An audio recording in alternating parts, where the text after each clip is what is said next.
আব্বু আমি অনেক ভালোবাসি।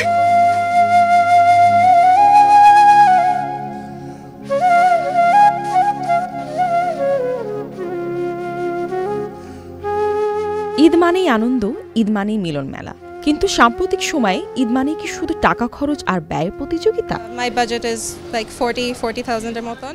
বর্তমান সময়ে ঈদ মানে শুধু নতুন পোশাক পরা বা দামি উপহার দেওয়ার প্রতিযোগিতা।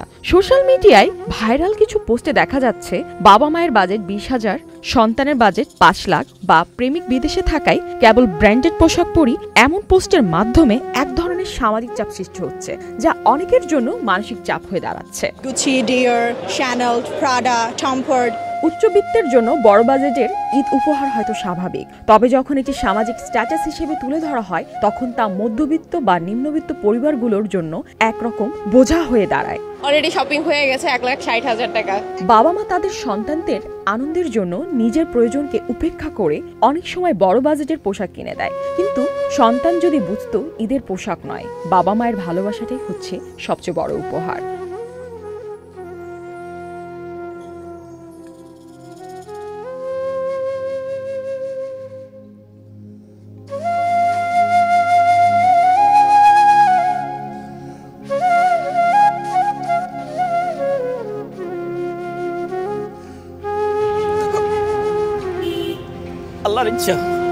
সোশ্যাল মিডিয়া বা সমাজে প্রচন্ড চাপের কারণে তরুণ তরুণীরা ওয়ালটন আবারও মিলিয়নিয়ার অফারে ওয়ালটন ফ্রিজ কিনে আপনিও হয়ে যেতে পারেন মিলিয়নিয়ার।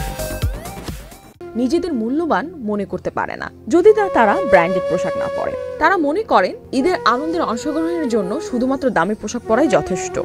এই প্রবণতা কি আমাদের সমাজকে অস্বস্তিকর মানসিকতার দিকে ঠেলে দিচ্ছে না?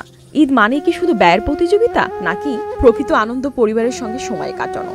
সবশেষে আসুন আমরা ব্যয়ের নয় ভালোবাসার ঈদ উদযাপন করি, যেখানে ছোটকে ছোট মনে না হয়, বড়রা হোক আরো বড় মন নিয়ে। ফারজিয়া হোসেন, চ্যানেল আই।